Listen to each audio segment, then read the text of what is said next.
Tonight's Hotline Live with Record Sport. My name is Daniel Caw. I'm delighted as ever to be joined by Record Sport's Keith Jackson and Scott McDermott. Guys, how's it going? Yeah, not bad. I see you've returned to the kitchen. Well, look, as well, to be honest, I was so upset with the stick that I got for my attire yesterday. What did you expect, Dan? Doug says, first question, is Dan going to follow up his cricket shirt ensemble last night? Maybe a wee tweed jacket. Listen, if anyone wants me to take them out shopping, give them style advice, just let me know. I told Daniel, I told you that's your version of the yellow tie. You just keep that now in a safe. You know what, Scott? You're deadline day. Keep it in a safe? One of my friends texted me saying, you look like If by safe you mean bin. That'll be like Jim White's yellow tie. That'll be worth a fortune in a few years. I think you're right, Scott. That's a good way. My mate said you look like Carlton Banks from the Fresh Prince of Bel-Air, which wasn't what I was going for. Was that rhyming slang? Well, look, on football. Yeah, that didn't go the way you thought it was, Dan. Right, carry on. Listen, I'll be wearing it next deadline day. Scott, spot on. We're going to be joined a little bit later on ahead of tonight's big match between St Mirren and Hearts by Record Sports' Andy Newport. But before then, plenty to talk about. Sean writes in saying, first question tonight is easy. Who on the face of it won the window? I've written a piece about it today. Certainly not Celtic. I find that it's not even short. I find it scandalous that Celtic, this club, by far and away the wealthiest in Scottish football, has had years of domestic dominance and has built up and piled up, stacked up all these millions of pounds sitting in a bank vault someplace. And they call it the rainy day fund. And the piece that I was writing earlier, it's almost as if they're so deeply entrenched into their own bunker now that they've not looked out the window to realise it's peeing down outside. This is the moment. If you've got that, if you've got those funds, this is when you spend some of it. For Celtic to do nothing more than scramble a few loan guys in through the door before the end of the window, I think it's atrocious. I think it's a dereliction of duty. And you wonder. I know that Martin O'Neill's got to front it up. I know that he'll be positive with what he says. He must feel let down. He must actually feel he's a human shield for this board right now. He's not just a manager. At 73 years of age, he's running about the place with his hair on fire, trying to find elastoplast to keep this thing all together. And at the very least, he deserved a bit of help from the superiors. And he's just not got it. Now, it remains to be seen, what do these loan players look like? Maybe Celtic have won a watch with a couple of them. Fanchara certainly looks as if he's made a promising start. So if the other guys can weigh in, but it's so far from ideal, it's frightening. And I think the biggest relief for Martin O'Neill will be that neither Hearts or Rangers really nailed the window. They've had a far more ambitious go at it than Celtic. They've spent some serious funds, but I think that I wonder what Derek McInnes is thinking. I think that everybody really expected Tony Bloom to go the extra mile in January. Yep. And you know what? They did their stuff well. They've recruited well again. And when two key players in Cammy Devlin and Lon Shankland got injured, they identified replacements and they've brought them in and expedited one of the signs to make sure that the positions are covered.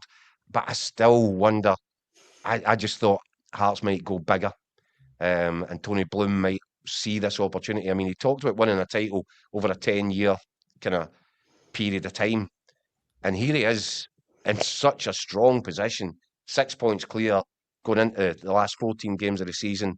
I thought that Tony Bloom could have done better there. And I think that Rangers, I said before the window shut, I felt that they needed more than just a striker. And obviously, listen, I've got to give them credit for getting Naderi over the line and for doing everything that they had to do to get that deal done. But I don't know about you, Scott. I see a team that is reliant on Thelo Asgard as its creator-in-chief. That, for me, is not a title-winning team. And I felt that Rangers needed at least one more in that final third to really give themselves the best possible chance. They've still got a chance, but I just felt a striker and another really creative attacking player were required in order to make Rangers look like genuine championship material. Yeah, no, I don't disagree, Jacko, and I think he probably won't admit it publicly. Danny Rowe, he did touch on it today at his press conference, but he did say a few weeks ago that he was looking for another midfielder, and like you, I think it would be a creative midfielder that he was looking for, forward-thinking midfield player, because he's already brought Chukwueze in, who's a bit more defensive, and also he's got Connor Barron coming back, of course. I totally agree. To pick from, yeah. I totally agree on Asgard. I mean, if you're going to play a number 10, as Rangers have done in recent weeks, Asgard's not been up to it. I mean, he's shown flashes of what he's capable of, but nowhere near consistent enough.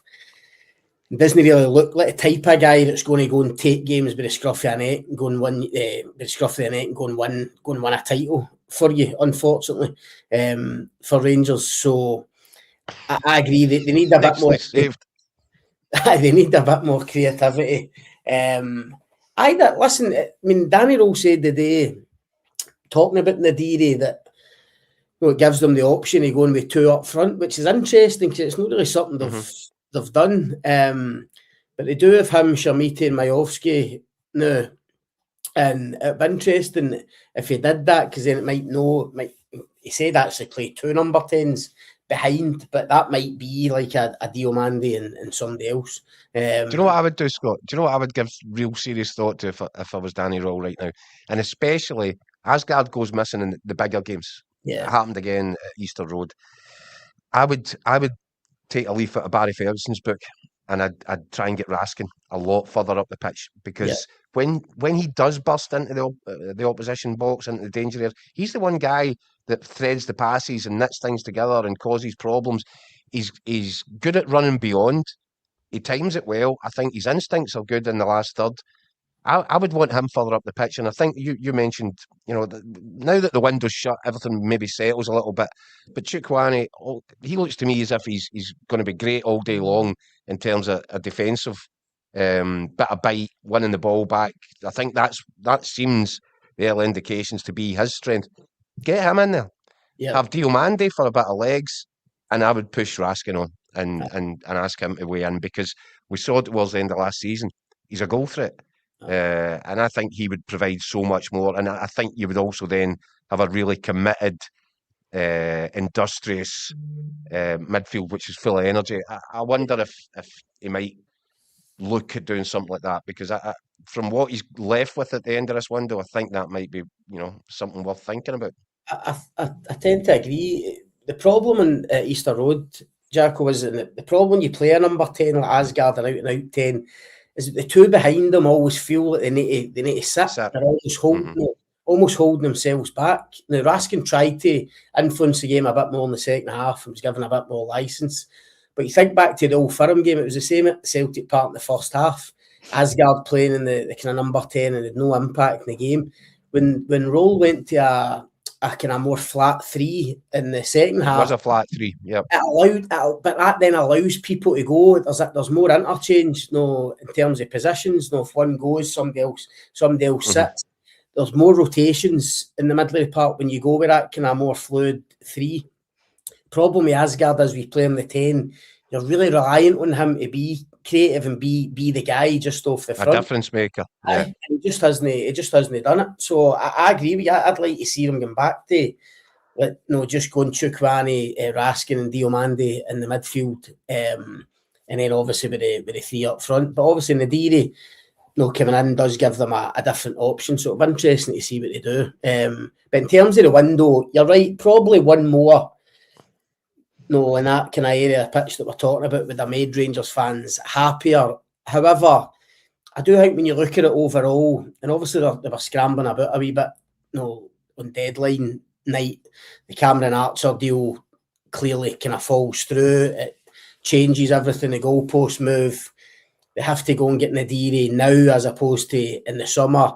It did get a bit frantic, but I think when you look at it overall, they've spent probably just over 12 million quid, which is a lot of money in January. And when you look at the outs as well, and I think that's probably one of the most impressive things in terms of what Danny Rowe and Rangers have managed to do. It feels like he's shaved a lot of the dead wood. Yeah. And he spoke about it today. It's about trimming the squad. It's about strengthening it and more quality, less quantity. And I think they've done that. Obviously, Danilo's the latest one to go tonight away on loan. Think of the guys they've get rid of, like Inciala, Rothwell, Dow, people like that. Even Lyle Cameron, who didn't get much of a chance, but he's been allowed to go as well. It does feel like he's trimmed it, and there's a bit more strength and a bit more quality. There'll still be work to do in the summer. I think deep down, Danny Rowe, as much as he'd have wanted an arm midfielder, he's probably pretty pleased with what they've done in January. Whether that'll be enough to go and win a title, I still doubt it, and it's going to be a big ask for them. But I think overall, when he looks at the bigger picture, he'll be pretty happy. We've got plenty of comments coming in already, and if you're watching at home, please let us know your thoughts in the comments section. Actually, a lot of comments on Celtic. Celtic fans actually seem pretty happy and content. We'll come to that, but on Rangers, is he okay? Says, I actually think we had the best window. 4 additions when all fit will start, and more importantly, got Deadwood out. If Olsen can get up to speed and Naderi can score 10 to 12 goals, we'll do it. He also says, there's some big ifs in there. He also said, I think we could move Moore into Asgard's position, because I do agree, Keith, he's a liability and the type of player who could get managers the sack. But 4 and look like they could all start. James chimes in saying Olsen's mediocre start is concerning. He looks like another player without much confidence. And a few people saying that Rangers won the transfer window, if that's the right phrase. Well, we'll see who wins the title, Daniel. I mean, if Rangers win the title, then I think you'd need to say they did win the transfer window, because that'll have made. I don't even think it needs to come down to that. Listen, I don't think we should conflate it. Did Rangers have a decent transfer window? Yeah, they certainly did. Was it ever likely to be a sort of conclusive transfer window, one that sorted all the problems that were left behind from the previous one? No, it wasn't. It was never going to take one transfer window to fix the mess that Rangers had made of themselves last summer. But I think you're right. I think they've laid down the foundations. They're certainly moving in the right direction.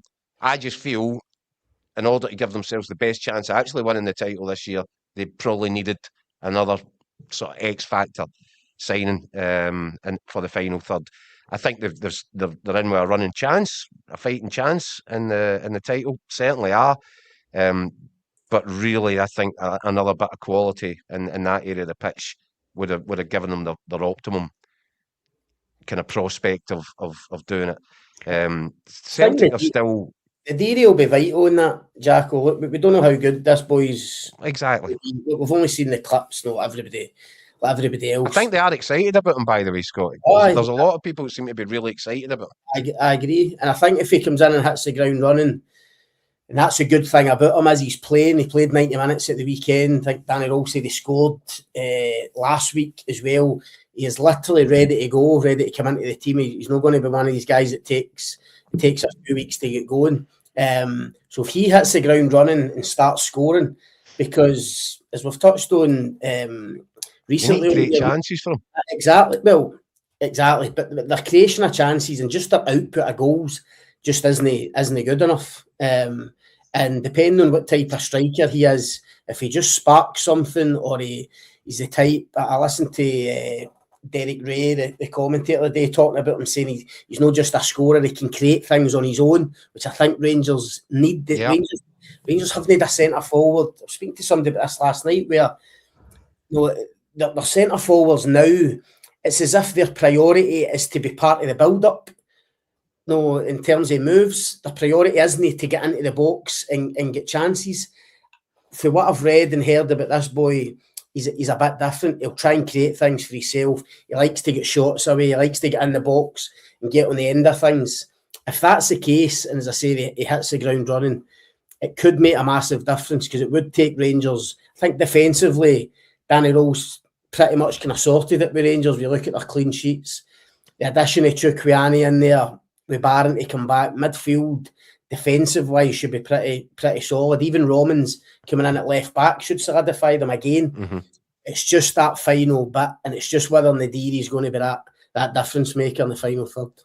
And that's where we've got a big question mark, because neither you, I, Dan, or any of the guys back, at home, have got sufficient knowledge of the third tier of German football to make that evaluation. We will only know when we see him in the flesh, when we get a look at him and we take a look at what his end product looks like.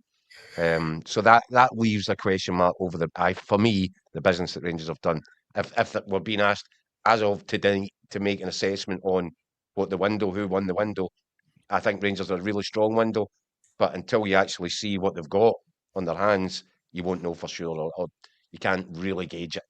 And somebody made a point about Skov Olsen, and it's a valid point, and people think you're being harsh, and I know Skov Olsen's only played a couple of games and he's not a lot of football, but as harsh as it is, if Rangers are going to win the title, they need this guy to get up to speed quickly, because he has looked well off the pace in the first two games. I expected better on Sunday at Hibs after he did a week's training at Auchenhowie while the squad were in Porto, but he just didn't do it. He didn't look fit, so he's been off it so far. Rangers need him to click into gear pretty quickly. Agreed. Because that he could be vital, because we know he's got quality. It's just whether he can produce it between now and the end of the season. Well, you can see on your screen there that the one and only Andy Newport has joined us from Paisley ahead of tonight's game. Just before we come to Andy, though, a few people in the comments, Scott, asking, have you heard anything about Dow signing in the summer potentially for Rangers? Potentially, Daniel Jens Herto Dow, he's obviously somebody that was on Rangers' radar. From what I heard this morning, it looks to me as if there's been so much interest in this boy. I think Besiktas and Lazio and that have been at the table, not been able to get a deal done, obviously. But because of that interest, it's hiked his price right up in terms of what Tromsø are looking for.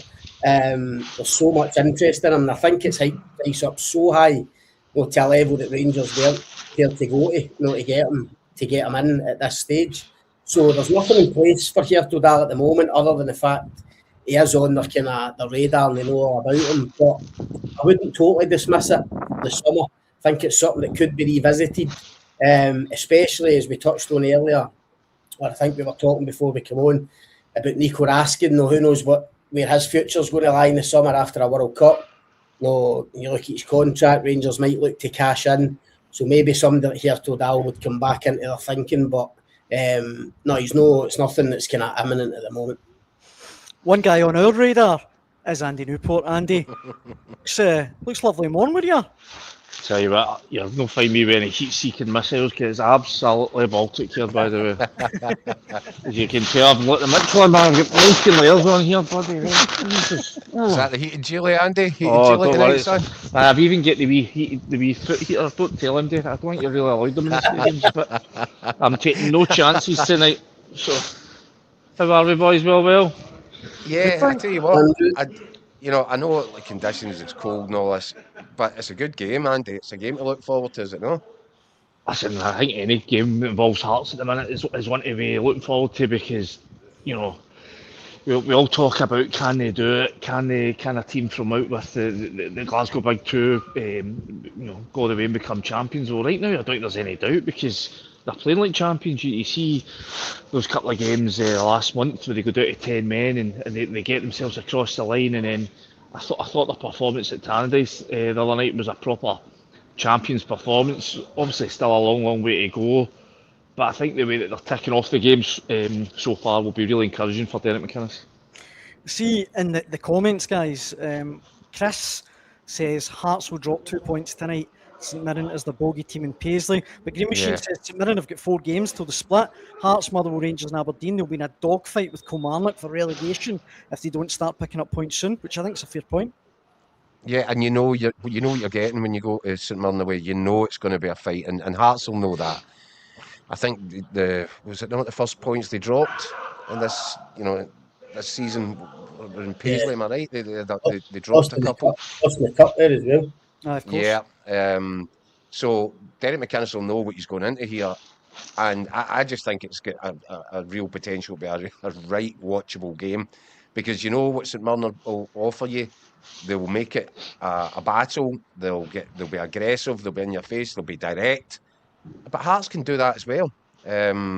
So I actually think it could be, and because there's so much on it, I just think it's going to be a right good tear up. But I think Andy's right. The fact that I was so impressed with that performance at Tannadice from Hearts, and I just think it's a big message if they can go to a place which is as notoriously difficult as St Mirren away and take the 3 points. I think they're then heaping all sorts of pressure back onto Celtic and Rangers. I think just as well for Hearts, I think there's a chance they could do come a bit full circle here. You're thinking, I think it's only 6 years ago that they came here just as COVID was upon us, lost 1-0. I think it was an Abita goal, and after that was pretty much them relegated. The COVID came in, they shut the season, and the laptop came out, and they ended up finding themselves in the Championship. This is an opportunity to come here and sort of bury some ghosts, and what a way to do that if they can get a result that takes them another step closer to an incredible title. Do you know what it reminds me of a wee bit? And I could get slaughtered for this. It reminds me a wee bit of the Leicester run in 2016, because I remember then people were saying, "Oh, wait till they play them, wait till they go there." I mean, Hearts, "Oh, wait till Rangers play them, wait till Celtic play them. Oh, Tannadice, that'll be tricky," and they just keep dealing with everything thrown at them. I think it's potentially a bigger achievement than Leicester.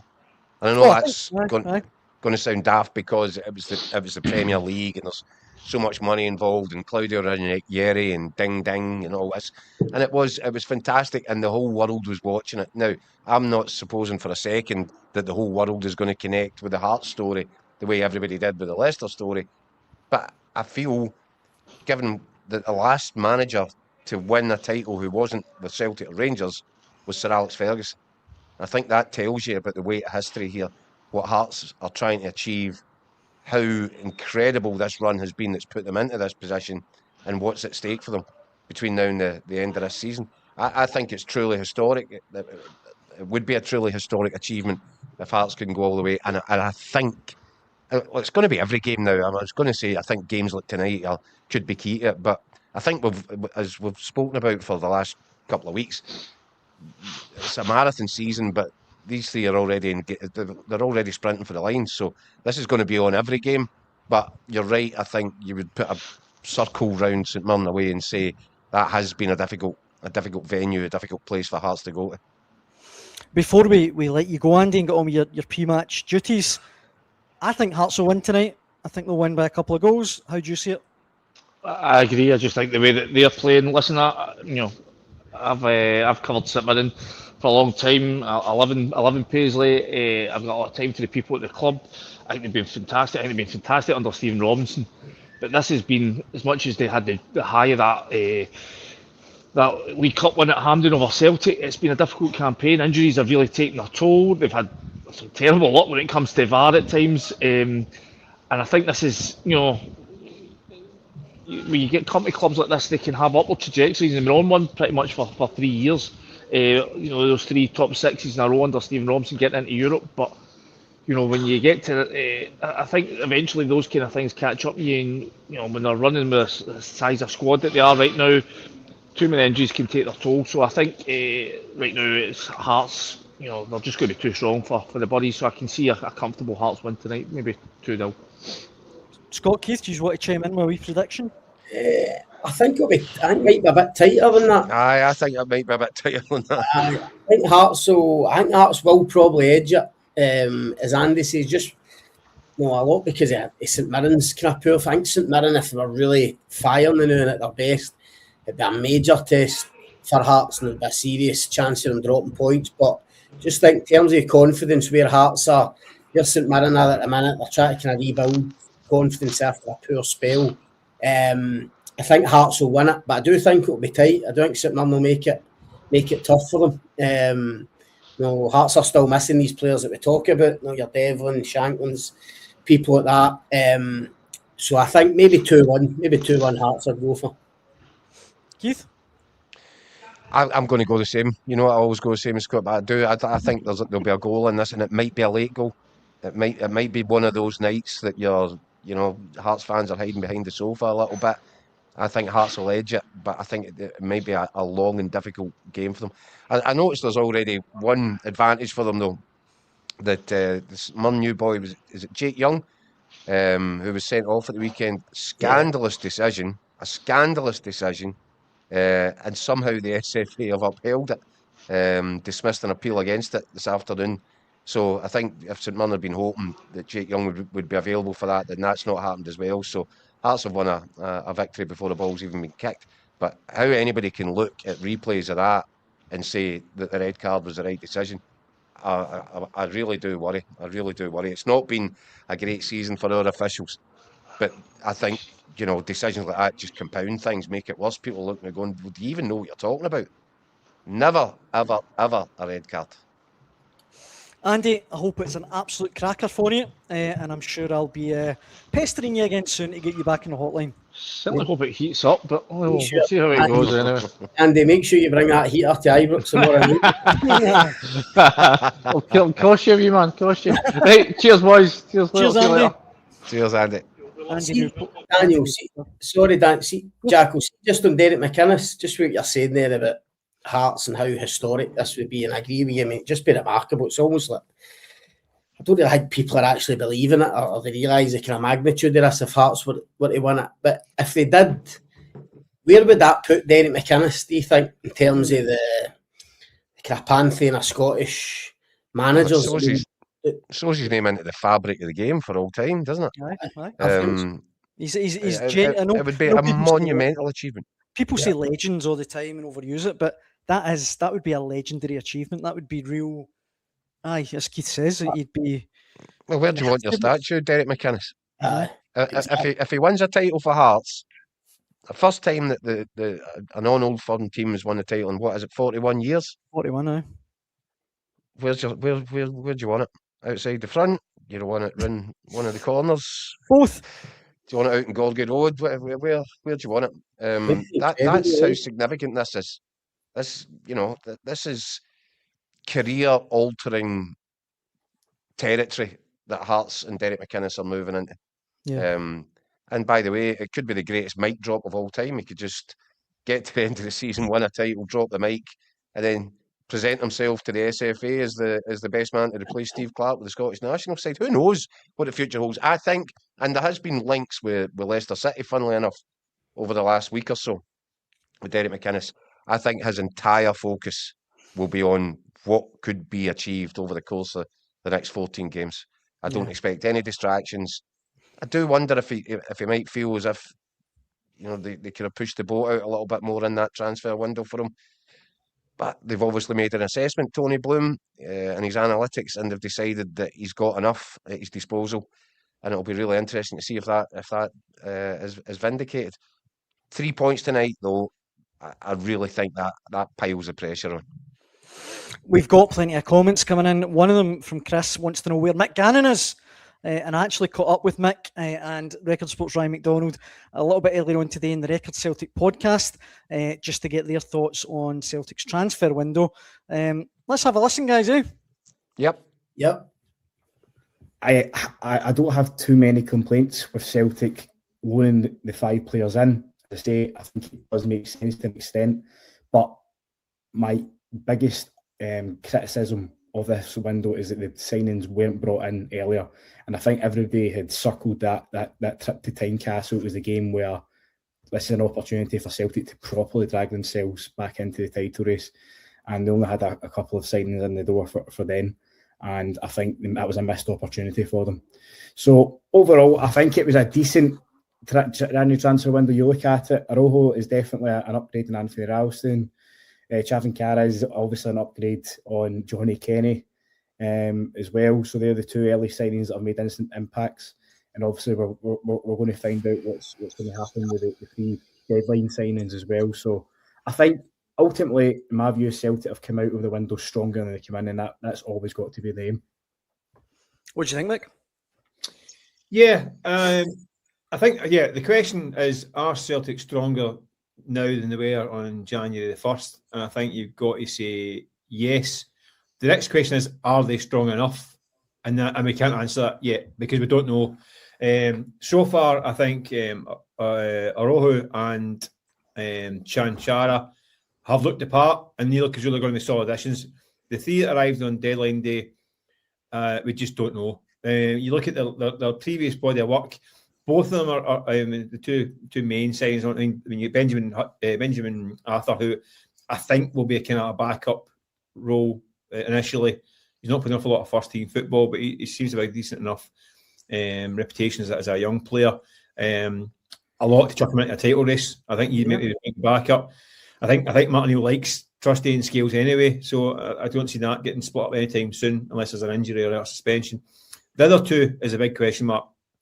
Adamu, I think if Celtic signed him from Salzburg, they want to watch the player at Salzburg who scored against Bayern Munich in Champions League, who was young and strong and looked apart, very much so. The player at Freiburg, not so much because he's not done much there. First season, all right at times. This season, not great. Mavuka, again, I've got questions. I mean, again, he did quite well at Bodo Glimt. I think he came off the bench against Celtic and those ties a couple of years ago against Hans Postle's team. Hasn't really done much at Lorient. That's the one I think looks like a kind of but down the list. I mean, obviously, Celtic went for Tabi at the start of the window, medical issues, then Sunderland, that one. They went for Gedjemis in Italy. I think that was the one that Martin O'Neill really fancied and thought he was going to go over the line. Turned out the boy done a bit of a U-turn at the last minute. And then into Redzik, who I think was always destined for Salzburg. Reading between the lines, it looked like they were trying to smoke that deal out along the way. So he's not the first choice. He's down the list. He's not got form. I've got to admit, if it's a kind of signing, if he went on loan to Aberdeen or Hibs, it wouldn't have surprised me, that kind of thing. To Celtic, big responsibility, because is he going to be the one to replace Yang on the right or be his backup? If he's his backup, then that's you've got to think that's a position Celtic had to kind of tool up. And Yang's done okay. I don't think Yang's actually an actual right winger, to be honest with you. I think he's more comfortable on the left. So I think that's a question mark. Up top, I think Celtic look better equipped now, and he actually back from injury as well. So listen, you don't always get what you want in a window. That's the way it goes. And I agree with Ryan about the try before you buy thing, especially with options to buy, because I think it was straight loan deals. If you got a team with Celtic now get 6 loan players, and that's usually a concern, because if things go wrong, loan players, I'm not saying across the board, but they can tend to think, well, I'm not here next year. I don't need to worry about the fallout, really. But I mean, 4 of the 6 guys have got this option to buy in the summer. It gives them a bit of an incentive to either win a deal at Celtic or put themselves in the shop window. So they've got motivation for the last part of the season for multiple reasons, whether it's at Celtic or beyond. So I don't mind that so much. I think that's a good idea. So they've got a great opportunity to go and show what they can do.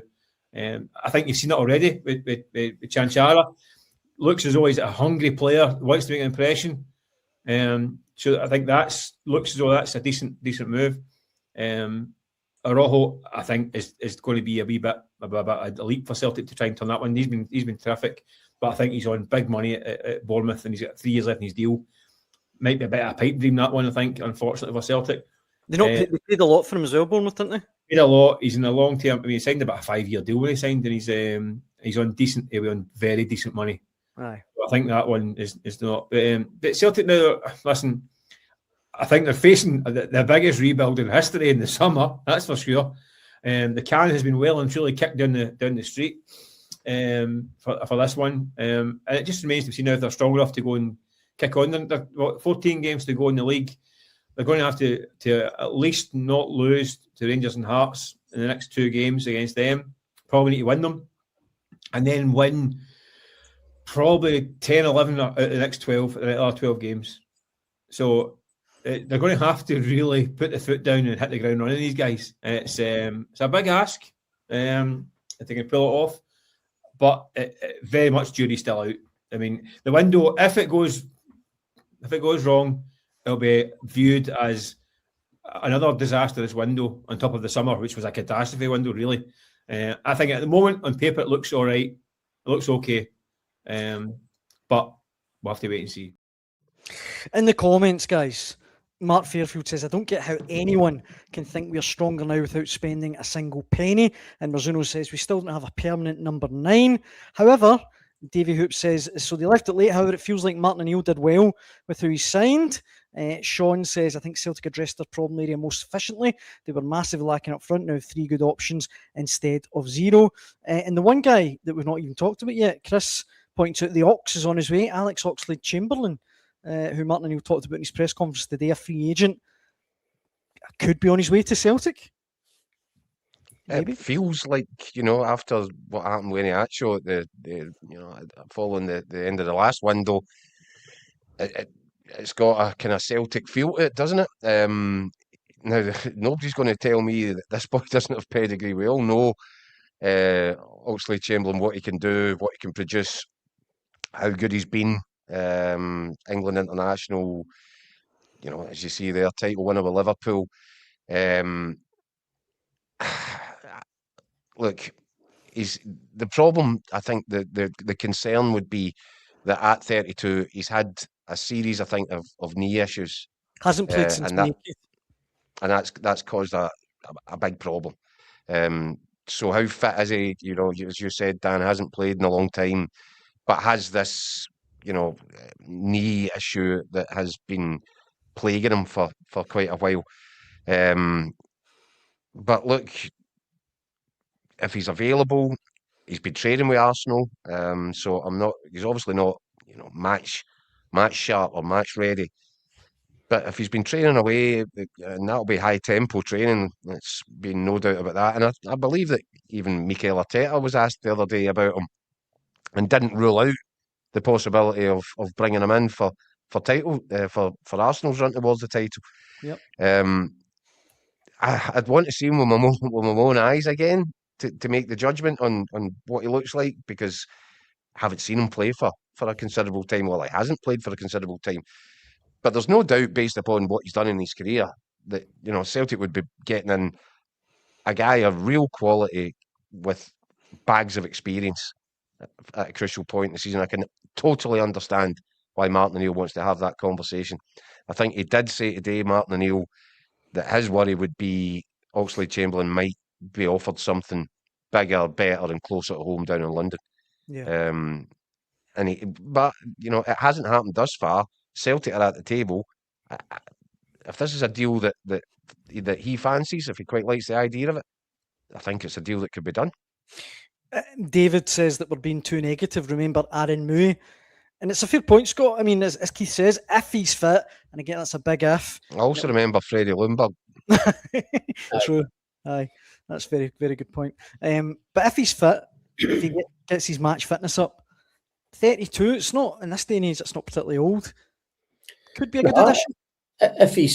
Listen, Alex Oxlade-Chamberlain at his very best and at his fittest, a top player. So if you can get that version of him, even if it is for the 14 league games, then it might be worth it. No, I mean, it could be vital for you in terms of getting you over the line and the title. It's just fitness, as Jacko said. You just don't know. I know he's been training with Arsenal, but he has had a lot of injuries, as you say. He's not played in a long time. Didn't quite work out for him at Besiktas, where again injuries kind of plagued him. But it's how is he now? Is he ready to come into the Scottish Premiership and go full throttle for 14 games and try and help Celtic get this title? If he is, then why not? Why not? I mean, it would fit in terms of where Celtic are, in terms of recruitment. When you think of all the loan players coming in, clearly, I think for me that's purely down to the fact that they don't know who the manager will be next season. So it'd be foolish to go and sign permanent players that a new manager. Do you buy that, Scott? Do you buy that? I just there's something about that. I know exactly what you mean. New manager will come in. They need it. They're looking at, I think, one of the biggest squad rebuilds that Celtic have faced in many a year next summer. But if I'm a manager that's coming in, I'm happy if I'm coming in and there's quality in the building already. Aye. Less things for me to have to worry about. So I think Celtic could still have gone for a high calibre of player in the January window on big contracts and give the new manager a fighting start, something to build from. Whereas whoever's coming into this job is facing an absolute wipeout in the summer. I don't go along with it. I could see that Celtic would use it as a reason for not spending money, but I don't think it washes. It doesn't cut the mustard for me. They could have done that, and they probably should have done it in terms of, as I say, winning the league. But I just think that then comes down to, we know that behind the scenes, the recruitment department and the scouting department and everything behind the scenes isn't right at Celtic at the moment. The whole system seems to be broken at the minute. Until that, you're looking at talking about a summer rebuild in terms of the squad. You're talking about a new manager, potentially a new sporting director, new recruitment team maybe. To me, that's probably why. I'm not saying it's right, but that's probably why these type of signings have come in. I think they could have got better. I think they could have pushed the boat out more in terms of trying to get over the line. 100%. They should have probably spent more money given the kind of reserves that they've got, as you touched on at the start. But I do think that's a big part of it. Not only do they know of a manager or a sporting director, but clearly there's no real recruitment strategy or idea, joined up thinking in there at the moment in terms of who they need now, who they're going to get in the summer, big picture, forward planning. I just don't see any of that at Celtic at the minute, and that has to be fixed soon. Well, I think the job becomes, you've said, no manager, no sporting director, etc., becomes a lot tougher if there's no title. Exactly. And I think that's where Celtic's priority and focus should be right now. And look, they'll say they've brought bodies in. They have brought bodies in. You can't deny it. I think it's just way short. It's way short of what Celtic should be doing. And you know, Martin O'Neill was doing everything to keep this season alive, to rescue them. As I said earlier, he's a human shield to the board right now. If somehow he cobbles this together and they get over the line, then the debt of gratitude to that man from the Celtic board will be absolutely enormous. But I don't think that they've given him the best opportunity to do that. And I think they should have tried harder and spent more. What I'm surprised about, Daniel, is that they haven't gone a bit more local. No, you think of the situation they're in, and I'm talking about a lack of recruitment team and lack of joined up thinking, no sporting director. To me, it would be simpler to look at players close by. No, look at players in your own doorstep. I mean, the likes of the Oxlade-Chamberlain one, if he's fit, I can see why that would appeal to Martin O'Neill, because he knows if he can get him fit and playing, he knows what he's going to get from, knows exactly what he's getting from. And I'm just amazed. I know we've touched on Masvinisi and others in terms of the old firm, and this is a big picture thing for me with the Rangers and Celtic, because they've been doing it for years, but just completely ignoring talent in their own doorstep. And I think of Celtic, even just to take one signing like Mavuta, who's come in on loan, the wide player.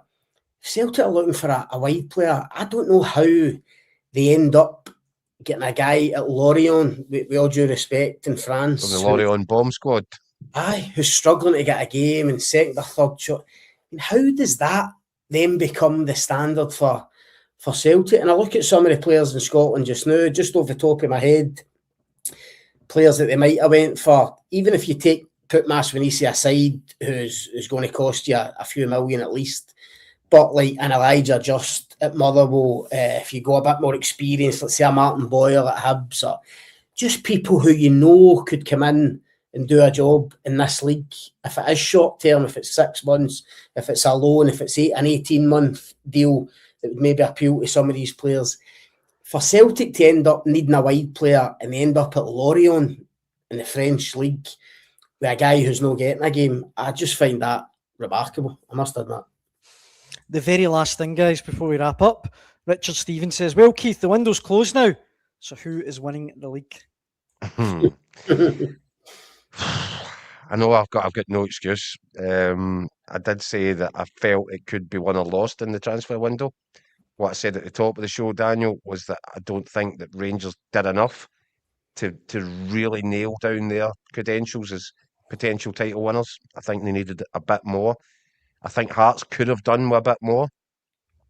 But I think the Hearts and Rangers have certainly had better transfer windows in terms of the levels of ambition, if nothing else, that's been shown. But because it's a bit eachy peachy, and because Hearts are sitting 6 points clear, I think I'm going to stick. I'm going to stick on that horse. I think that it's obvious, a cliche to say it's their title to lose, but that's the scenario. And I do fancy them to go to St Mirren tonight and get 3 points, and then I'll be fascinated to see what the reaction looks like from Celtic and Rangers on Wednesday. Keith's on his big maroon horse, Scott. A lot of people saying Celtic. David says it'll be easy. Rebel says pick one of any three, or any one of the three. Honestly, it's so difficult to choose right here. You're totally right. I don't know. I mean, I've chopped and changed with this so often the last couple of months. I think at the kind of start of the window, I was still saying Celtic because I thought their experience and Martin O'Neill and just so many guys that had been champions, and I thought that would ultimately get them over the line. And start the window, Wilfred Nosey was there. Well, maybe a wee bit later. That was when I jumped onto the Hearts bandwagon. Then Rangers obviously have their kind of really good run, and then even when Alex Oxlade-Chamberlain come in, I'm thinking, right, Rangers could go and do it here. But then I was at Easter Road on Sunday and I'm watching Rangers and just feel as if they've not got enough. No, and as we said earlier, Naderi might change that once we get a good look at him. But I have to agree with Jack on it. I just think with that lead that Hearts have got, they look the most steady. They've dealt with a bit of adversity in terms of when they had a wee kind of sticky spell. Then when they've had a couple of injuries, they seem to have patched it up pretty well. Difficult to see them. They don't look like dropping points. Now, obviously, big games coming up. They need to go to Ibrox, and then they've got an Edinburgh derby in quick succession, and that wee kind of spell is going to have a massive bearing on it. But I think right at this moment, where they are in the league, I think you need to say Hearts are favourites. They look as if they're going to win it, and that doesn't look like changing anytime soon. Just I know I keep saying last thing, but a regular commenter, Marzuno, says, I'm going to be even smugger than usual in May. He's a Celtic fan. And it's worth saying, yesterday, Keith, it wasn't on the hotline, it was on a Record Sport Facebook Live. Marzuno said, if Celtic don't win the league, he will happily get Barry Ferguson tattooed on his forehead live on the hotline. So, look, I think we should hold him to that. I don't know. He'll be delighted that you've called him out on that one, Dan, eh?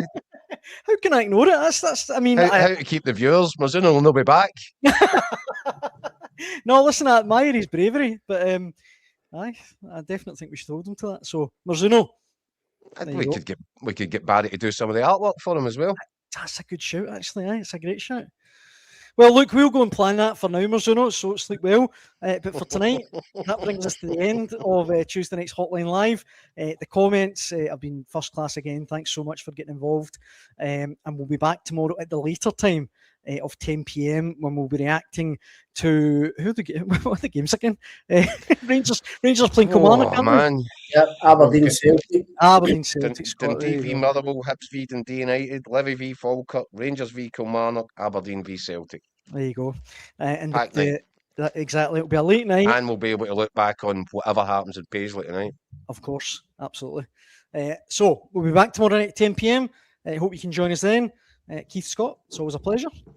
Cheers, Daniel. For the pajama party, Dan. Yep. See you tomorrow. Thanks for watching.